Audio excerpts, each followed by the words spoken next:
para netizen yang juga akhirnya mengundang kontroversi. Semoga bapak-bapak tua supir taksi yang kena tilang sama polisi yang nggak tahu bedanya berhenti dan parkir dilancarkan rezekinya. Ada oknum polisi yang ternyata nggak lebih pintar dari supir taksi at Yuding 2. Oke. Lalu kita lihat juga dari berhenti dan parkir itu sama. Oke, Dani Sunda. Dani, ya coba kita tanyakan ya langsung ya. Ini sudah kami mencoba mencoba menghubungi di Lantas Polda Metro Jaya, ada Risafuddin Husni, begitu untuk menanyakan apa sebetulnya perbedaan dari stop dan juga parkir. Jangan-jangan selama ini memang kita tidak tahu begitu bahwa ada perbedaan undang-undang dari kepolisiannya mengenai stop dan juga parkir ya. Dan sang sopir ini kalau kita lihat menolak jika dirinya dituduh untuk melanggar rambu dilarang parkir. Dan akhirnya kalau kita lihat juga tadi dalam video, polisi ini kemudian meminta surat-surat izin dari sang sopir. Dan sang sopir kemudian meminta untuk tidak ditilang. Ya, ini dia nih yang akhirnya banyak beredar ya, meme dan juga gambar-gambar antara perbedaan stop dan juga parkir. Stop dan parkir sama aja, kayak gitu. Nah, polisi kalau kita lihat lagi nih videonya tetap memberikan tilang meskipun si sopir berkali-kali menyampaikan argumennya. Sopir itu tetap berpendapat bahwa berhenti dan parkir adalah hal yang berbeda seperti memang dijabarkan dalam Undang-Undang Bab 1 Pasal 1 Nomor 15. Sekali lagi nih saya sebutkan ya, isinya nih dari Undang-Undang Nomor 22 Tahun 2009. Coba kita lihat. Nah, ini dia nih. Parkir adalah keadaan kendaraan berhenti atau tidak bergerak untuk beberapa saat dan tidak dikeluarkan atau pengemudinya tidak keluar begitu ya. Oke, dan stop adalah keadaan kendaraan tidak bergerak untuk sementara dan tidak ditinggalkan pengemudinya. Kalau parkir tadi ditinggalkan pengemudinya, dan berhenti ini tidak ditinggalkan pengemudinya. Nah, akhirnya banyaklah netizen yang mengomentari negatif peristiwa ini, dan beberapa video juga potongan-potongannya terkait peristiwa tersebut akhirnya dihapus dari YouTube atas permintaan stasiun TV swasta yang pernah menayangkannya. Dan kejadian ini memberikan gambaran sebetulnya bagi para pemirsa dan juga bagi para netizen bagaimana sebetulnya kinerja polisi di lapangan yang katakanlah sungguh membuat kita bingung dari dasarnya perbedaan antara stop dan juga berhenti. Nah, ini juga kami akan merangkum begitu 10 rambu lalu lintas yang sering sekali diabaikan. Seperti tadi ya, rambu stop yang ada S, stop. Nah, begitu di Indonesia rambu stop ini termasuk ke dalam kategori rambu larangan, dan rambu ini memiliki fungsi untuk memberhentikan sekaligus melarang pengemudi kendaraan bermotor untuk melewati jalan tersebut. Nah, hanya saja seringkali masyarakat ini kayak cuek gitu kan, tuh kan lihat aja cuek gitu, ya udah jelas-jelas ada tanda stop, dia berhenti aja di situ ya. Oke, ini banyak sekali yang memang melanggar masyarakat. Tapi coba kita akan kembali bertanya langsung mengkonfirmasi melalui saluran telepon AKBP Budianto, Kasubdit Penegakan Hukum. Selamat siang Pak Budianto. Selamat siang. Selamat siang, Pak. Ini menanggapi respon dari para netizen ini yang mengetengahkan bahwa ini beda loh antara stop dan juga berhenti. Respon dari Polda Metro Jaya sendiri seperti apa, Pak? Jadi gini, sebelum mungkin saya menjawab pertanyaan tadi, saya akan menjelaskan apa ini pelanggaran lalu lintas dan angkutan jalan. Pelanggaran lalu lintas dan angkutan jalan, pelanggaran tertentu, pertama adalah syarat dasar masa mudah diketahui, kemudian tidak perlu terkali, kemudian yang ancamannya adalah maksimal 3 bulan, kemudian denda 3 juta. Kemudian yang perlu kita ketahui bahwa kepolisian dalam rangka untuk penegakan hukum itu adalah mengacu berdasarkan pada Undang-Undang Nomor 22 2009 tentang lalu lintas dan angkutan jalan, termasuk juga peraturan perundang-undangan lainnya, antara ini Undang-Undang Nomor 2002 tentang Kepolisian Negara Indonesia, itu pasal 18 tentang tindakan diskresi kepolisian ya. Oke Pak, pelan-pelan dulu. Jadi coba diperjelas dari awal begitu kan, kami ini sedang membaca ya kan. Kalau ngomongin soal Undang-Undang Nomor 22 Tahun 2009 tentang lalu lintas dan juga angkutan jalan, ya kan. Di situ didefinisikan parkir adalah keadaan kendaraannya berhenti dan tidak bergerak untuk beberapa saat dan ditinggalkan pengemudinya. Kalau tadi kan memang kalau kita lihat di videonya itu kan bukan parkir Pak, memang berhenti. Tapi argumen dari pihak kepolisian itu mengatakan parkir dan berhenti sama saja, begitu Pak. Jadi mungkin kita paham ya. Jadi gini, kalau kita lihat daripada definisi apa yang ada dalam Undang-Undang Nomor 22 2009, parkir itu adalah keadaan kendaraan berhenti atau tidak bergerak untuk beberapa saat dan ditinggalkan pengemudi. Betul, itu parkir ya. Kemudian berhenti adalah keadaan kendaraan tidak bergerak untuk sementara Dan tidak ditinggalkan pengemudinya. Tapi tentunya bahwa kepolisian dalam rangka penegakan hukum, kepolisian juga masih bisa melakukan suatu tindakan diskresi kepolisian. Antara lain misalnya di KTP yang terjadi bahwa dia merasa tidak bersalah karena dia tidak parkir, tidak berhenti dan sebagainya. Pada saat mungkin polisi melihat situasi tersebut mungkin mengganggu sirkulasi lalu lintas, kemudian merintangi daripada pergerakan lalu lintas dan sebagainya, kita punya kewenangan untuk melakukan suatu diskresi kepolisian. Antara lain yang diatur dalam Undang-Undang Nomor 2 2002 Pasal 18, kemudian juga dipertegas lagi dalam Undang-Undang Nomor 22 2009 Pasal 104 bahwa dalam keadaan tertentu polisi bisa melakukan suatu tindakan memerintahkan untuk kendaraan berjalan. Nah, keadaan tertentu ini seperti apa ya Pak Budianto? Tapi kalau kita lihat tadi videonya itu kan sepertinya lengang begitu kan, lalu lintasnya juga lengang. Sang supir taksi berhenti hanya untuk melihat ruko begitu. Tidak ada katakanlah kepadatan yang ditimbulkan karena supir taksi tersebut berhenti. Pak Budianto. Ya, karena bisa juga mungkin tindakan keadaan tersebut mungkin merintangi. Kemudian di tempat tersebut mungkin ada rambu-rambu. Kemudian kalau masih memperdebatkan masalah berhenti dan parkir, karena mungkin bisa juga masyarakat dengan alasan demikian kemudian mencari celah-celah daripada hukum itu sendiri. Misalnya berhenti kan sifatnya sementara. Kalau berhentinya terlalu lama, petugas juga berhak untuk memerintahkan untuk meninggalkan tempat tersebut. Gitu. Oke, tapi logikanya begini Pak, kalau misalnya memang berhenti dan melihat ruko, tadi kan sekali lagi ya definisinya hanya untuk sementara waktu, pun di situ tidak ditinggalkan kendaraannya. Katakanlah bila diinstruksikan untuk Pak ada apa ya, bila ditanya seperti itu, saya menempatkan diri sebagai supir taksi tersebut Pak, saya akan, oh ya sudah, nanti saya akan pergi. Ketika ditanya surat-surat pun kelengkapan suratnya memang sudah lengkap begitu Pak Budianto. Ya, itu kan baru alasan sepiak. Tentunya kalau kita berbicara masalah berhenti sifatnya sementara, kita boleh lama-lama. Pada saat itu mungkin petugas saya yakin bahwa tindakan tersebut saya kira punya suatu argumentasi yang kuat. Kalau ini berhenti lama sekali ya, mungkin karena mungkin merasa situ ada rambu-rambu, walaupun rambu-rambu larang parkir karena berhenti terlalu lama. Nah, kita ya petugas mungkin menggunakan diskresi keputusan untuk memerintahkan supaya pengemudi taksi tersebut untuk meninggalkan tempat.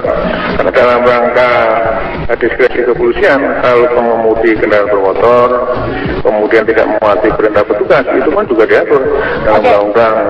Pak Budianto, jadi kesimpulannya Bapak sudah melihat ya video ini, kesimpulannya menurut Bapak pribadi itu supir taksi itu stop atau parkir sih? Halo? Pak Budianto? Saya sebentar melihat bahwa argumentasi daripada pengemudi taksi bahwa dia merasa tidak bersalah karena mungkin itu ada rambu-rambu larangan, kemudian dia tidak meninggalkan kendaraannya itu sendiri. Tapi jadi apa yang saya sampaikan tadi, ya? Jadi stop atau parkir itu? Di situ ada larangan parkir. Kalau saya lihat itu sekilas di dalam YouTube-nya itu, dalam medsosnya itu. Oke, terima kasih Pak Budianto sudah bergabung melalui sambungan telepon di studio Medsos Netizen News. Jadi sudah semoga terbuka begitu pencerahan bagi kita semua bahwa stop dan parkir definisinya dengan segala undang-undang yang disebutkan. Jadi tidak akan miskom lagi nanti kalau ditanya sama polisi atau di jalan begitu, ini stop atau parkir, argumennya yang kuat. Oke, pemirsa, semoga bisa memberikan pencerahan. Dan Netizen News masih akan kembali dengan juga topik kedua yang akan kami bahas mengenai Hari Gizi Nasional. Sesaat lagi tetaplah bersama kami.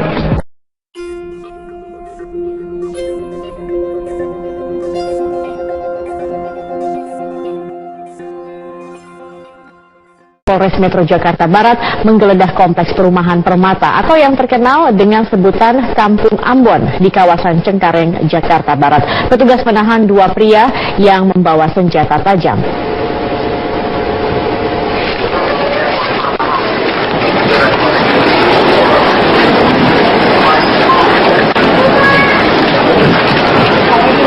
Dengan membawa senjata lengkap, anggota kepolisian dari Polres Metro Jakarta Barat menyisir serta menggeledah sejumlah rumah yang dicurigai menyimpan narkoba.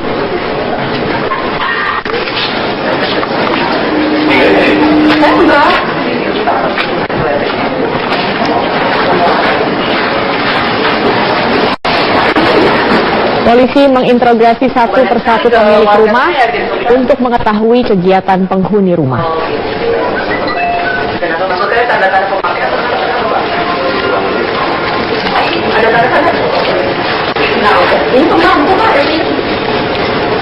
Polisi berjaga dan mengepung hampir seluruh bagian dari kompleks Kampung Ambon.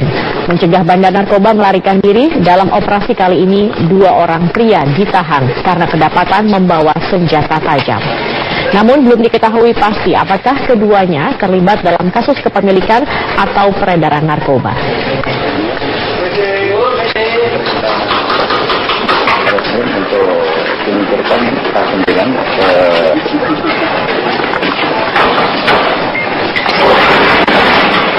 kita sudah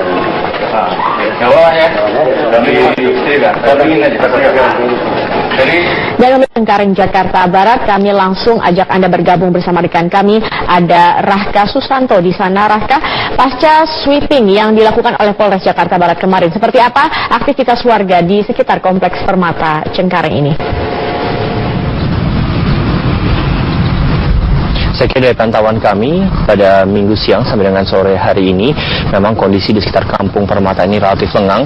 Tidak ada penjagaan dari pihak kepolisian, meskipun juga sebenarnya kemarin ini sempat ada 350 personel kepolisian yang menyisir area di sekitar Kampung Permata Cengkareng, atau yang dahulu lebih dikenal dengan sebutan Kampung Ambon. Warga juga terlihat melakukan aktivitas dengan normal dan tidak ada garis polisi ataupun juga mobil polisi yang berjaga-jaga di sekitar dari Kampung Permata ini. Dari pantauan kami sebenarnya kemarin polisi sempat mengamankan 2 orang dengan inisial F dan A yang langsung dibawa ke Polres Jakarta Barat, di mana dalam razia ataupun sweeping yang dilakukan kemarin ini polisi berhasil mengamankan 2 gram sabu. Meskipun demikian sebenarnya pihak dari kepolisian sempat menyatakan bahwa ada kemungkinan besar sweeping yang terjadi di Kampung Ambon ini sempat bocor sehingga memang tidak banyak warga ataupun juga pengedar narkoba yang dapat dirazia. Hal ini juga terkait dengan bagaimana maraknya polisi yang dalam beberapa hari lalu men-sweeping sejumlah daerah seperti Taratinggi dan Berlan, sehingga para pengedar narkoba ini sudah mengantisipasi terjadinya hal tersebut. Dan berikut adalah pernyataan Kanit Narkoba Polres Metro Jakarta Barat terkait dengan bocornya razia yang berlangsung kemarin.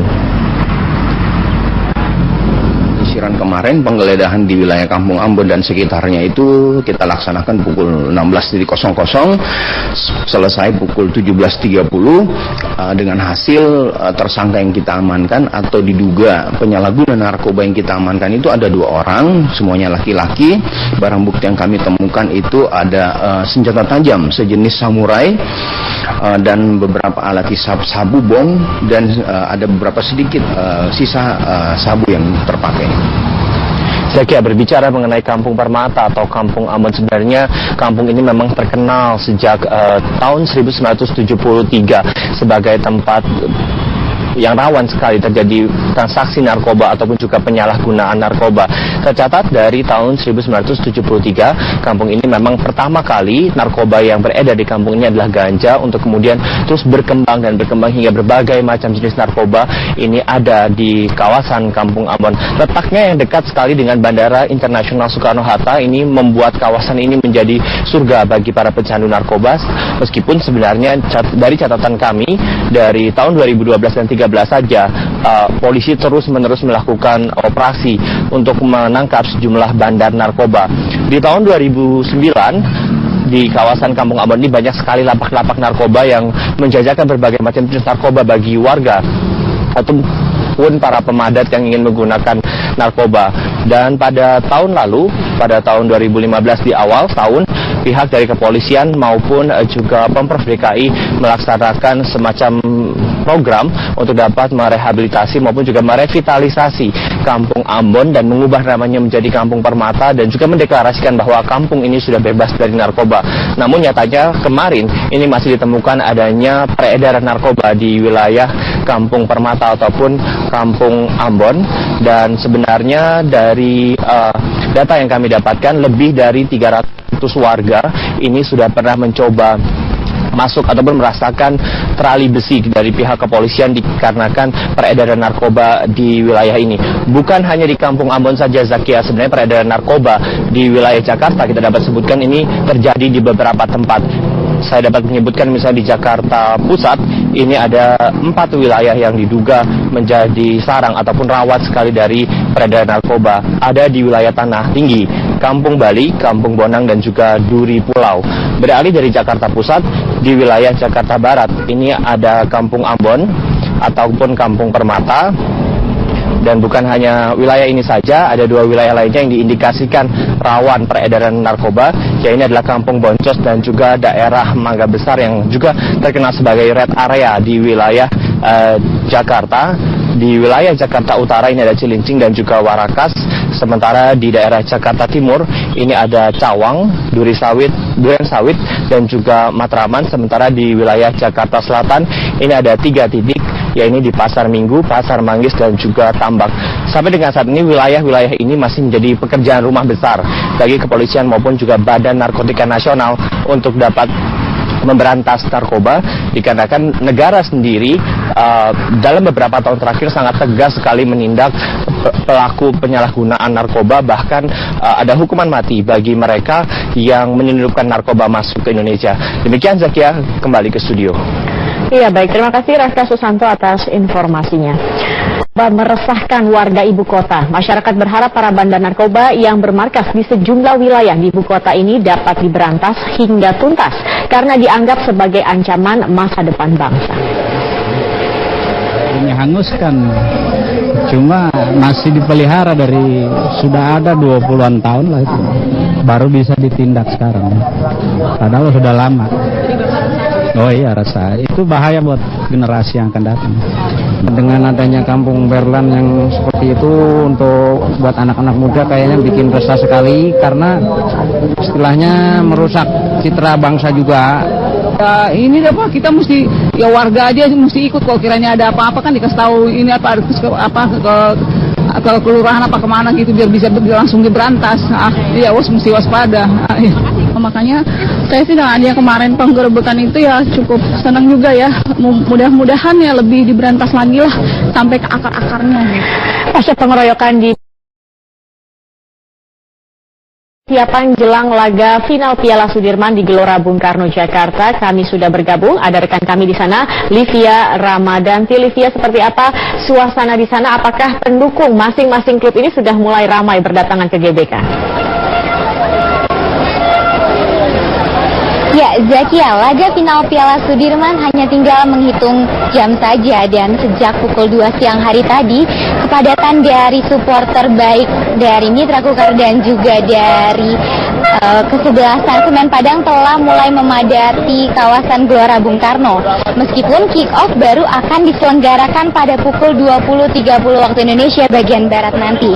Sebelum menyaksikan jalannya pertandingan, penonton juga akan dihibur dari penampilan 2 band papan atas Indonesia, yaitu Noah dan juga Slang. Area stadion sendiri sudah dibuka untuk penonton sejak pukul 4 sore. Jadi penonton bisa memasuki area stadion sejak pukul 4 sore tadi. Dan pengamanan di kawasan GBK pada pertandingan final kali ini terbilang cukup ketat, Zakia. Terlihat sejak di pintu masuk stadion GBK, penonton diperiksa satu persatu termasuk barang-barang bawaan mereka. Aparat gabungan yang diterjunkan pun mencapai 11.000 personil, serta mereka juga dilengkapi dengan kendaraan anti huru-hara seperti barakuda dan juga water cannon. Sementara itu dapat kami informasikan juga aparat kepolisian yang hadir di sini juga itu merupakan gabungan dari TNI, Polri, juga anggota BRIMOB.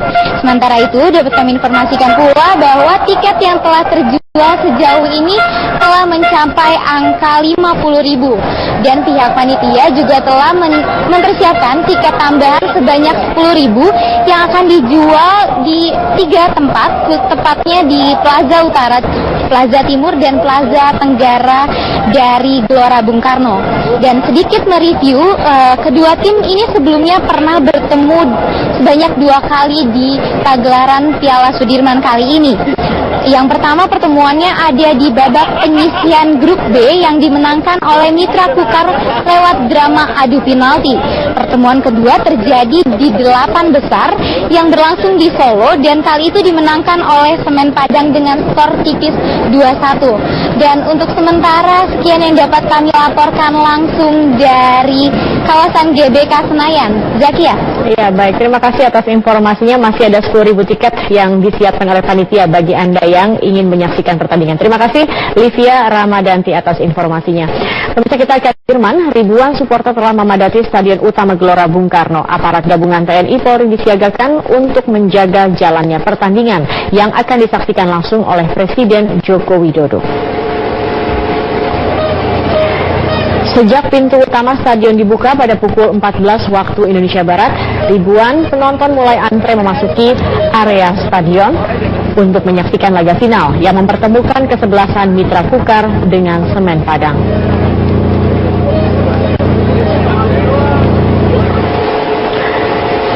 ribu aparat gabungan TNI Polri dikerahkan untuk menjaga jalannya pertandingan yang dimulai pada pukul 19 malam nanti.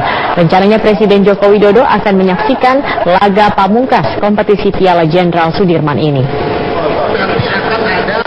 Para netizen yang juga akhirnya mengundang kontroversi. Semoga bapak-bapak tua supir taksi yang kena tilang sama polisi yang nggak tahu bedanya berhenti dan parkir dilancarkan rezekinya. Ada oknum polisi yang ternyata nggak lebih pintar dari supir taksi at Yuding 2. Oke. Lalu kita lihat juga dari berhenti dan parkir itu sama. Oke, at Dani Sunda. Dani, ya coba kita tanyakan ya langsung ya. Ini sudah kami mencoba menghubungi di Lantas Polda Metro Jaya, ada Risafuddin Husni, begitu untuk menanyakan apa sebetulnya perbedaan dari stop dan juga parkir. Jangan-jangan selama ini memang kita tidak tahu begitu bahwa ada perbedaan undang-undang dari kepolisiannya mengenai stop dan juga parkir ya. Dan sang sopir ini kalau kita lihat menolak jika dirinya dituduh untuk melanggar rambu dilarang parkir. Dan akhirnya kalau kita lihat juga tadi dalam video, polisi ini kemudian meminta surat-surat izin dari sang sopir. Dan sang sopir kemudian meminta untuk tidak ditilang. Ya, ini dia nih yang akhirnya banyak beredar ya, meme dan juga gambar-gambar antara perbedaan stop dan juga parkir. Stop dan parkir sama aja, kayak gitu. Nah, polisi kalau kita lihat lagi nih videonya tetap memberikan tilang meskipun si sopir berkali-kali menyampaikan argumennya. Sopir itu tetap berpendapat bahwa berhenti dan parkir adalah hal yang berbeda seperti memang dijabarkan dalam Undang-Undang Bab 1 Pasal 1 Nomor 15. Sekali lagi nih saya sebutkan ya, isinya nih dari Undang-Undang Nomor 22 Tahun 2009. Coba kita lihat. Nah, ini dia nih. Parkir adalah keadaan kendaraan berhenti atau tidak bergerak untuk beberapa saat dan tidak dikeluarkan atau pengemudinya tidak keluar begitu ya. Oke, dan stop adalah keadaan kendaraan tidak bergerak untuk sementara dan tidak ditinggalkan pengemudinya. Kalau parkir tadi ditinggalkan pengemudinya dan berhenti ini tidak ditinggalkan pengemudinya. Nah, akhirnya banyaklah netizen yang mengomentari negatif peristiwa ini dan beberapa video juga potongan-potongannya terkait peristiwa tersebut akhirnya dihapus dari YouTube atas permintaan stasiun TV swasta yang pernah menayangkannya. Dan kejadian ini memberikan gambaran sebetulnya bagi para pemirsa dan juga bagi para netizen bagaimana sebetulnya kinerja polisi di lapangan yang katakanlah sungguh membuat kita bingung dari dasarnya perbedaan antara stop dan juga berhenti. Nah, ini juga kami akan merangkum begitu 10 rambu lalu lintas yang sering sekali diabaikan. Seperti tadi ya, rambu stop yang ada S, stop. Nah, begitu di Indonesia rambu stop ini termasuk ke dalam kategori rambu larangan, dan rambu ini memiliki fungsi untuk memberhentikan sekaligus melarang pengemudi kendaraan bermotor untuk melewati jalan tersebut. Nah, hanya saja seringkali masyarakat ini kayak cuek gitu kan, tuh kan lihat aja cuek gitu, ya udah jelas-jelas ada tanda stop, dia berhenti aja di situ ya. Oke, ini banyak sekali yang memang melanggar masyarakat. Tapi coba kita akan kembali bertanya langsung mengkonfirmasi melalui saluran telepon AKBP Budianto, Kasubdit Penegakan Hukum. Selamat siang Pak Budianto. Selamat siang. Selamat siang Pak, ini menanggapi respon dari para netizen ini yang mengetengahkan bahwa ini beda loh antara stop dan juga berhenti. Respon dari Polda Metro Jaya sendiri seperti apa Pak? Jadi gini, sebelum mungkin saya menjawab pertanyaan tadi, saya akan menjelaskan apa ini pelanggaran lalu lintas dan angkutan jalan. Pelanggaran lalu lintas dan angkutan adalah pelanggaran tertentu. Pertama adalah syarat kasar mata mudah diketahui, kemudian tidak berusaha. Dan Cengkareng, Jakarta Barat. Kami langsung ajak Anda bergabung bersama rekan kami. Ada Rahka Susanto di sana. Rahka, pasca sweeping yang dilakukan oleh Polres Jakarta Barat kemarin, seperti apa aktivitas warga di sekitar Kompleks Permata Cengkareng ini? Saya kira dari pantauan kami pada minggu siang sampai dengan sore hari ini, memang kondisi di sekitar Kampung Permata ini relatif lengang. Tidak ada penjagaan dari pihak kepolisian, meskipun juga sebenarnya kemarin ini sempat ada 350 personel kepolisian yang menyisir area di sekitar Kampung Permata Cengkareng, atau yang dahulu lebih dikenal dengan sebutan Kampung Ambon. Warga juga terlihat melakukan aktivitas dengan normal dan tidak ada garis polisi ataupun juga mobil polisi yang berjaga-jaga di sekitar dari Kampung Permata ini. Dari pantauan kami sebenarnya kemarin polisi sempat mengamankan 2 orang dengan inisial F dan A yang langsung dibawa ke Polres Jakarta Barat, di mana dalam razia ataupun sweeping yang dilakukan kemarin ini polisi berhasil mengamankan 2 gram sabu. Meskipun demikian sebenarnya pihak dari kepolisian sempat menyatakan bahwa ada kemungkinan besar sweeping yang terjadi di Kampung Ambon ini sempat bocor sehingga memang tidak banyak warga ataupun juga pengedar narkoba yang dapat dirazia. Hal ini juga terkait dengan bagaimana maraknya polisi yang dalam beberapa hari lalu men-sweeping sejumlah daerah seperti Tanah Tinggi dan Berlan, sehingga para pengedar narkoba ini sudah mengantisipasi terjadinya hal tersebut. Dan berikut adalah pernyataan Kanit Narkoba Polres Metro Jakarta Barat terkait dengan bocornya razia yang berlangsung kemarin. Kemarin penggeledahan di wilayah Kampung Ambon dan sekitarnya itu kita laksanakan pukul 16.00, selesai pukul 17.30, dengan hasil tersangka yang kita amankan atau diduga penyalahguna narkoba yang kita amankan itu ada 2 orang, semuanya laki-laki. Barang bukti yang kami temukan itu ada senjata tajam sejenis samurai dan beberapa alat hisap sabu bom, dan ada beberapa sedikit sisa sabu yang terpakai.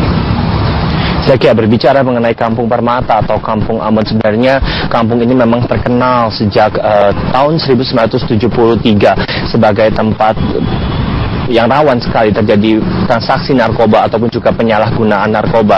Tercatat dari tahun 1973, kampung ini memang pertama kali narkoba yang beredar di kampung ini adalah ganja, untuk kemudian terus berkembang dan berkembang hingga berbagai macam jenis narkoba ini ada di kawasan Kampung Ambon. Letaknya yang dekat sekali dengan Bandara Internasional Soekarno-Hatta ini membuat kawasan ini menjadi surga bagi para pecandu narkoba. Meskipun sebenarnya dari catatan kami dari tahun 2012 dan 2013 saja polisi terus-menerus melakukan operasi untuk menangkap sejumlah bandar narkoba. Di tahun 2009 di kawasan Kampung Ambon ini banyak sekali lapak-lapak narkoba yang menjajakan berbagai macam jenis narkoba bagi warga ataupun para pemadat yang ingin menggunakan narkoba. Dan pada tahun lalu, pada tahun 2015 di awal tahun, pihak dari kepolisian maupun juga Pemprov DKI melaksanakan semacam program untuk dapat merehabilitasi maupun juga merevitalisasi Kampung Ambon dan mengubah namanya menjadi Kampung Permata, dan juga mendeklarasikan bahwa kampung ini sudah bebas dari narkoba. Kemudian ancamannya adalah maksimal 3 bulan dan denda 3 juta. Kemudian yang perlu kita ketahui bahwa kepolisian dalam rangka untuk penegakan hukum itu adalah mengacu berdasarkan pada Undang-Undang Nomor 2009 tentang lalu lintas dan angkutan jalan, termasuk juga peraturan perundang-undangan lainnya. Antaranya Undang-Undang Nomor 2002 tentang Kepolisian Negara Indonesia, itu pasal 18 tentang tindakan diskresi kepolisian ya.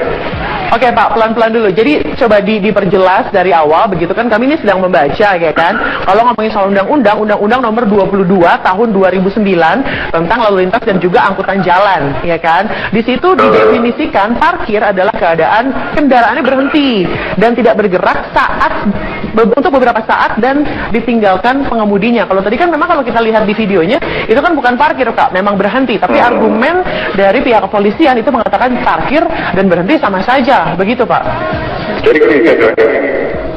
mungkin kita paham ya. Jadi gini, kalau kita lihat daripada definisi yang ada dalam Undang-Undang Nomor 22 2009, parkir itu adalah keadaan kendaraan berhenti atau tidak bergerak untuk beberapa saat dan ditinggalkan pengemudinya. Betul, itu parkir ya. Kemudian berhenti adalah keadaan kendaraan tidak bergerak untuk sementara Dan tidak ditinggalkan pengemudinya. pengemudinya.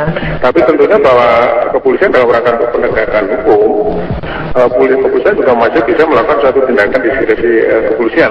Antara lain misalnya di KTP yang terjadi bahwa dia merasa tidak bersalah karena dia tidak parkir, tidak berhenti dan sebagainya. Pada saat mungkin polisi melihat situasi tersebut mungkin mengganggu sirkulasi lalu lintas, kemudian merintangi daripada pergerakan lalu lintas dan sebagainya, kita punya kewenangan untuk melakukan suatu diskresi kepolisian. Antara lain bahaya diatur dalam Undang-Undang Nomor 2 2002 Pasal 18, kemudian juga dipertegas lagi dalam Undang-Undang Nomor 22 2009 Pasal 104 bahwa dalam keadaan tertentu polisi bisa melakukan satu tindakan memerintahkan untuk kendaraan berjalan. Nah, keadaan tertentu ini seperti apa ya Pak Budianto? Tapi kalau kita lihat tadi videonya itu kan sepertinya lengang begitu kan, lalu lintasnya juga lengang. Sang supir taksi berhenti hanya untuk melihat ruko begitu. Tidak ada katakanlah kepadatan yang ditimbulkan karena supir taksi tersebut berhenti. Pak Budianto. Ya, karena bisa juga mungkin tindakan keadaan tersebut mungkin merintangi. Kemudian di tempat tersebut mungkin ada rambu-rambu. Kemudian kalau masih memperdebatkan masalah berhenti dan parkir, karena mungkin bisa juga masyarakat dengan alasan demikian kemudian mencari celah-celah daripada hukum itu sendiri. Misalnya berhenti kan sifatnya sementara. Kalau berhentinya terlalu lama, petugas juga berat untuk memerintahkan untuk meninggalkan tempat tersebut gitu. Oke, tapi logikanya begini Pak, kalau misalnya memang berhenti dan melihat ruko, tadi kan sekali lagi ya definisinya hanya untuk sementara waktu, pun di situ tidak ditinggalkan kendaraannya. Katakanlah bila diinstruksikan untuk Pak ada apa ya, bila ditanya seperti itu, saya menempatkan diri sebagai supir taksi tersebut Pak, saya akan, oh ya sudah, nanti saya akan pergi. Ketika ditanya surat-surat pun kelengkapan suratnya memang sudah lengkap begitu Pak Budianto. Ya, itu kan baru alasan sepian. Tentunya kalau kita berbicara masalah berhenti sifatnya sementara, kita tidak boleh lama-lama. Pada saat itu mungkin petugas saya yakin bahwa tindakan tersebut saya kira punya suatu argumentasi yang kuat. Kalau ini berhenti lama sekali ya, mungkin karena mungkin merasa situ ada rambu-rambu, walaupun rambu-rambu larang parkir karena berhenti terlalu lama. Nah, kita ya petugas mungkin menggunakan diskresi kepolisian untuk memerintahkan supaya pengemudi taksi tersebut untuk meninggalkan tempat. Karena dalam rangka diskresi kepolisian, kalau pengemudi kendaraan bermotor kemudian tidak mematuhi perintah petugas, itu kan juga diatur dalam undang-undang. Pak Budianto, jadi kesimpulannya Bapak sudah melihat ya video ini, kesimpulannya menurut Bapak pribadi itu supir taksi itu stop atau parkir sih? Halo? Pak Budianto? Saya sebentar melihat bahwa argumentasi daripada pengemudi taksi bahwa dia merasa tidak bersalah karena mungkin itu ada rambu-rambu larangan, kemudian dia tidak meninggalkan kendaraannya itu sendiri. Tapi jadi apa yang saya sampaikan tadi, ya? Jadi stop atau parkir itu?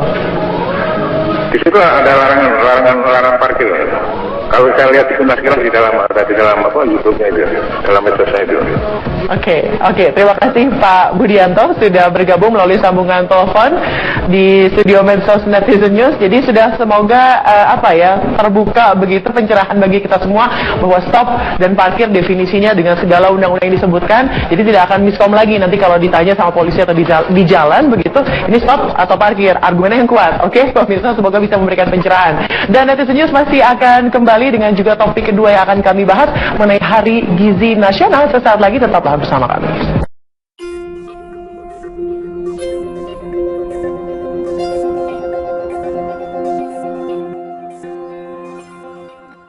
Polres Metro Jakarta Barat menggeledah kompleks perumahan Permata atau yang terkenal dengan sebutan Kampung Ambon di kawasan Cengkareng, Jakarta Barat. Petugas menahan 2 pria yang membawa senjata tajam.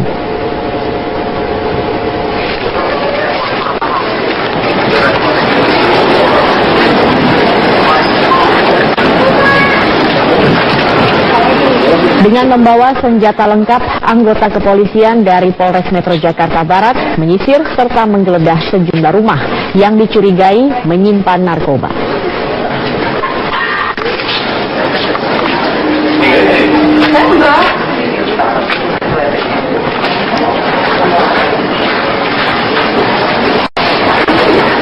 Polisi menginterogasi satu persatu pemilik rumah untuk mengetahui kegiatan penghuni rumah.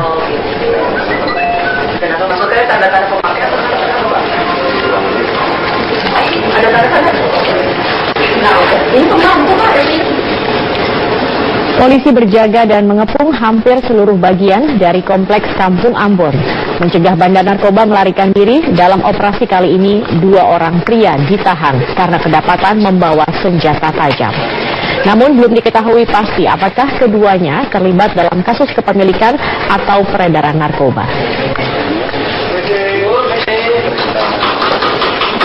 Untuk menunjukkan K9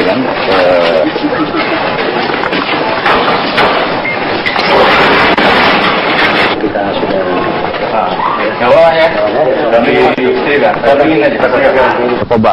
Namun nyatanya kemarin ini masih ditemukan adanya peredaran narkoba di wilayah Kampung Permata ataupun Kampung Ambon, dan sebenarnya dari data yang kami dapatkan lebih dari 300 warga ini sudah pernah mencoba masuk ataupun merasakan terali besi dari pihak kepolisian dikarenakan peredaran narkoba di wilayah ini. Bukan hanya di Kampung Ambon saja, Zakia, sebenarnya peredaran narkoba di wilayah Jakarta kita dapat sebutkan ini terjadi di beberapa tempat. Saya dapat menyebutkan misalnya di Jakarta Pusat, ini ada 4 wilayah yang diduga menjadi sarang ataupun rawat sekali dari peredaran narkoba. Ada di wilayah Tanah Tinggi, Kampung Bali, Kampung Bonang, dan juga Duri Pulau. Beralih dari Jakarta Pusat, di wilayah Jakarta Barat, ini ada Kampung Ambon ataupun Kampung Permata. Dan bukan hanya wilayah ini saja, ada 2 wilayah lainnya yang diindikasikan rawan peredaran narkoba, yaitu adalah Kampung Boncos dan juga daerah Mangga Besar yang juga terkenal sebagai red area di wilayah Jakarta. Di wilayah Jakarta Utara ini ada Cilincing dan juga Warakas.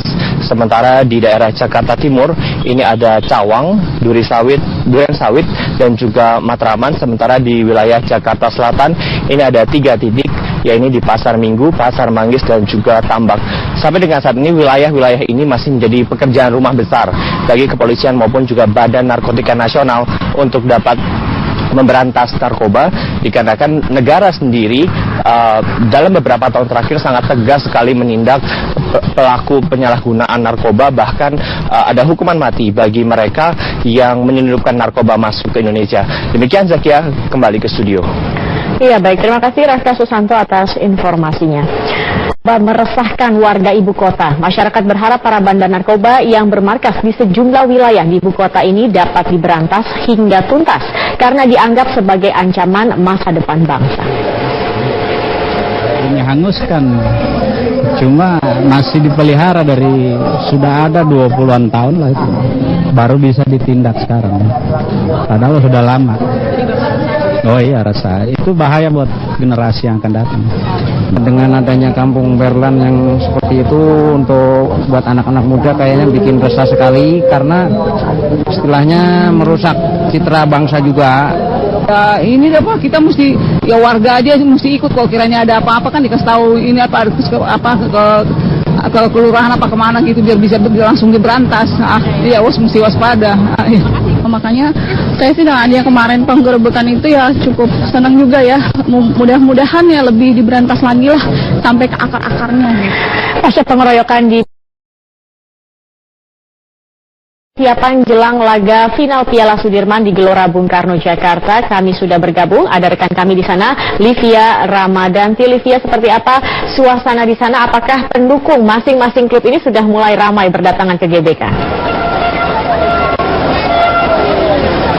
Ya, Zakia, laga final Piala Sudirman hanya tinggal menghitung jam saja, dan sejak pukul 2 siang hari tadi, kepadatan dari supporter baik dari Mitra Kukar dan juga dari kesebelasan Semen Padang telah mulai memadati kawasan Gelora Bung Karno. Meskipun kick off baru